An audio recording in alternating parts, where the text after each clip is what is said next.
Hello and welcome to another video for Midas Touch Toys, Games and Collectibles. And today we are looking at something old and something quite rare. We're looking at the 1965 release by Frederick Muller from their Doctor Who series of first edition hardback books. And this particular one we are looking at today is of Doctor Who and the Zarbi, which was written by Bill Strutton, and it was based on the television serial The Web Planet. And this is a copy of the book in front of us, and in the front of us it says Doctor Who and the Zarbi by Bill Strutton, based on the successful BBC television serial. And there you can see an image of a Zarbi, which were like giant ant creatures, and of course the Doctor as portrayed by William Hartnell, the first Doctor in 1965. Okay, so that's the front of the book. Let's just whip it over and see what we got on the back. Okay, it says on the back, the first in this great new Muller series, Doctor Who in an exciting adventure with the Daleks by David Whittaker, adapted from the BBC TV series by arrangement with the BBC. And it says, a thick fog and a girl in distress are just the things that Ian Chesterton needs to escape from a life of dull routine. He has no idea that this is merely a prelude to an adventure quite beyond any normal conception of the word. On that Barnes Common on a foggy autumn night is the last view of Earth he may ever have. Both he and the girl he tries to help, Barbara Wright, are transported to a distant planet named Skyro by a mysterious old man known to them as the Doctor. With his granddaughter Susan, the Doctor sets them down in a world all but destroyed by atomic warfare, the only survivors being a peace-loving and cultured people called the Thals, and the bitter enemies, the Daleks, horribly mutated both in mind and body. Thrust into constant danger, his courage and determination tested almost beyond endurance, Ian is forced to struggle against alien creatures and superior enemies with no other weapon than surprise and ingenuity. The rewards of victory are life for Ian and his new friends, but life where? Can the Doctor return him and Barbara to Earth again? The kids should eat it, The Observer. Exciting, said the Daily Mirror. Carries enough melodramatic suspense to make it popular with adults, as the Manchester Evening News. And it's 8.5 inch by 5.5 inch, illustrated, 12 shillings and sixpence net, and it's Frederick Muller Limited, London. Now, those of you that watch our videos regularly will know that we've actually done a video on the two versions of that book that is available, and that is on our feed. So if you're interested in that one, please take a look. Okay, so that's the back of the book, and then we've got the spline or the side. Again, Bill Strutton, Doctor Who and the Zarbi, based on the successful BBC television serial, and you've got the Muller at the bottom there. So that's the side of the book, the spline. Now, let's just open it up and have a look at the cover without the dust cover on. So I've removed the just zoom out a bit so you can see exactly what I'm doing. So I've removed the dust cover, and you can see the book is pretty much immaculate. And there we go, again on the sides there it's got Bill Strutton, Doctor Who and the Zarbi, and the Muller logo at the bottom, and there's nothing else on it apart from it's just red hard binding. Okay, so that is the covers. Let's now take a look inside the book itself. Okay, so I've opened the book, and you can see that it has been price clipped. There was a price on there at some point, and that has been clipped off, but the information just inside, on the inside of the jacket, it says Doctor Who and the Zarbi huge-like creatures, huge ant-like creatures with metallic bodies and pincer claws, are waiting for the Tardis to arrive when its police box shape materialises on that cold and craggy planet Vortex. They capture the Doctor Who, Ian and Vicki, and take them to their weird headquarters, a city of web-like organic matter. But the Zarbi are not the only beings on Vortis. Barbara has fallen into the hands of the butterfly-like creatures with soft voices and iridescent wings, whose civilization has been destroyed by the Zarbi.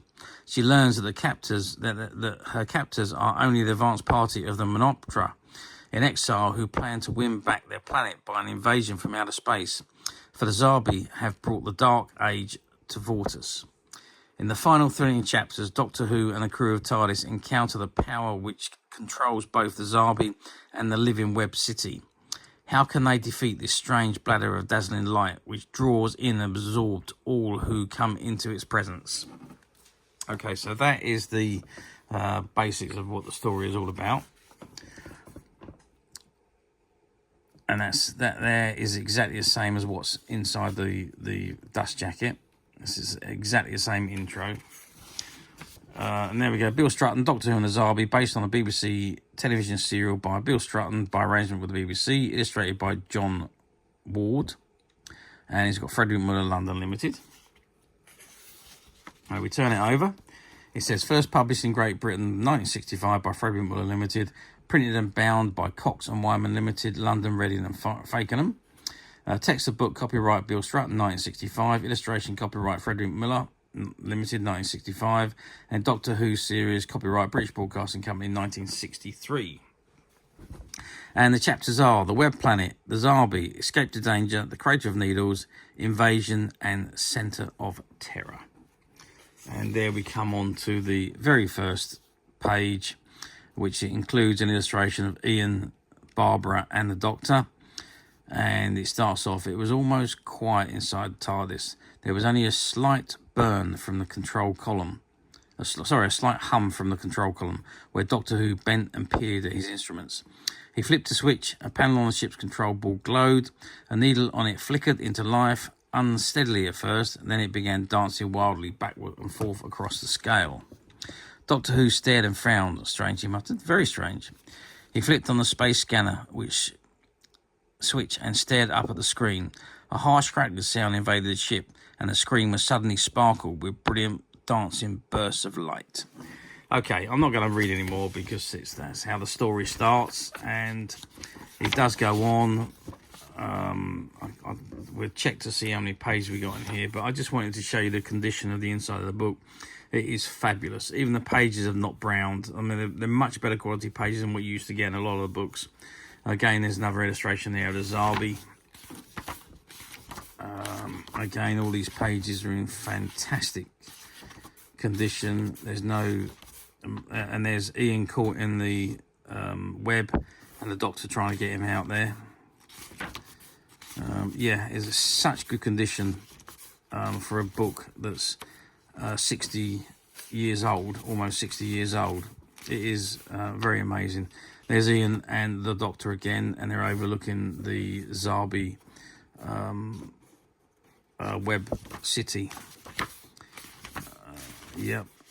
We just find one more picture, and then we shoot straight to the back. And there we go. There's the Doctor being attacked by a Zarbi, and that looks like a brush. I can't remember what they called them, but that was like a little brush. Okay, so let's run right to the back of the book, and we can see it is 174 pages. And let's just read the final section. It says, the old Menoptera stumped off, leading the way, and paused as the hand of the age leader of the pygmy Menoptera, Hector, reached out to stay him. And my people, Hector quivered. Prapulus smiled down at him and his dwarfish squad of comrades. They would take their rightful place, join us in rebuilding Vortex. He put his arm on Hector's shoulder, and the Zarbi, it was Hugh who spoke. He pointed to a cluster of Zarbi crouched mutedly in a corner of the control room, aimlessly, leaderless, waiting decisively new for someone to command them. They too had a place in the order of things here, Propilius said. He led his small group towards an opening in the control room wall. Here, the webbing had already melted and sagged away, and though the gaps in the crumbling remains of the great web, they could see the landscape of Vortex. The old man stood there for a moment, looking out upon this planet.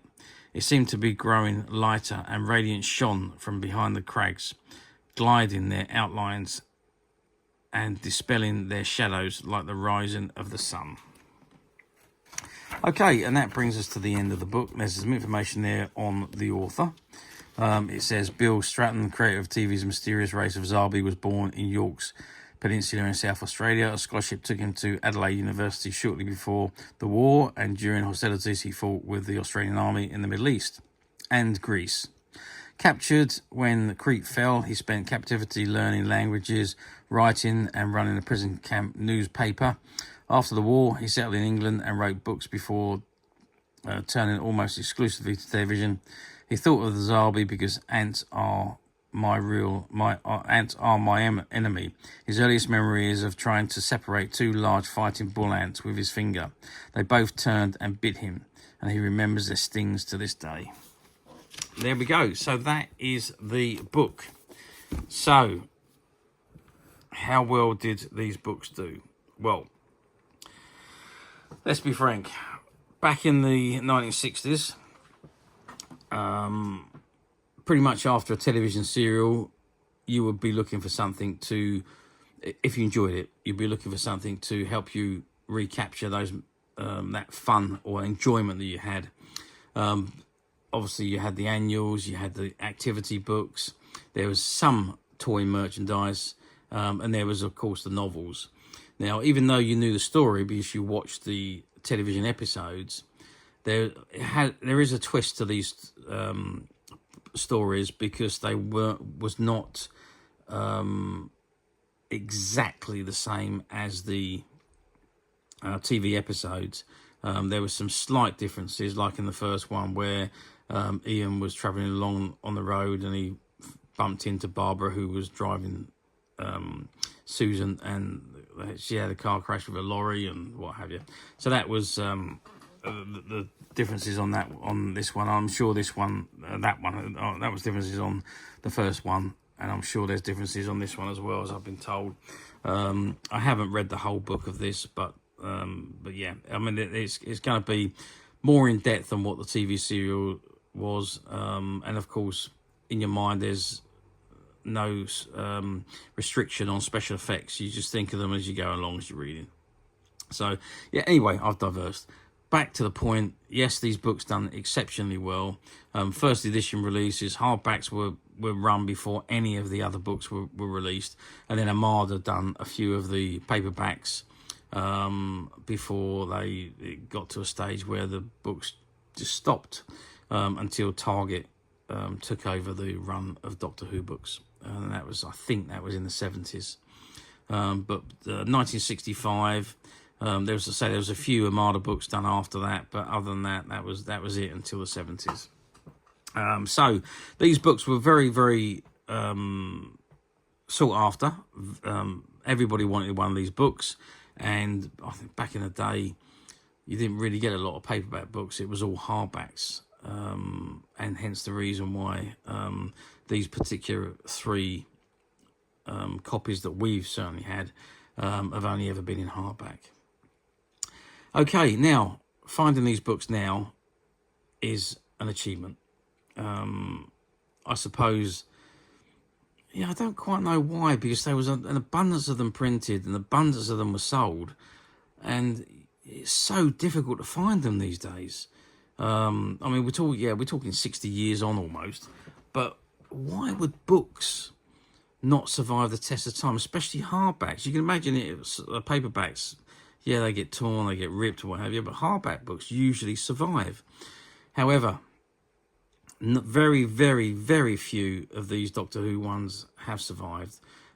These first editions are incredibly hard to find, very rare, and becoming very, very valuable.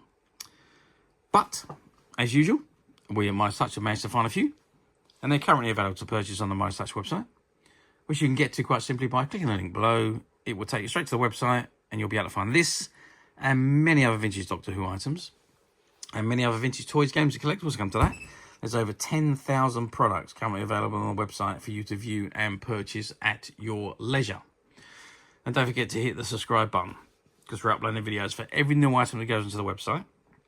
There will be something for everybody, and I am absolutely positively positive that you're not going to want to miss this, because we literally have thousands and thousands of new products which we're shooting videos for and uploading on a daily basis. So if there's something in particular you are looking for, something old that you've never been able to find, something quirky that you might want to buy for a friend, or maybe just something from your childhood that you'd like to own again to help you recuperate those long lost childhood memories,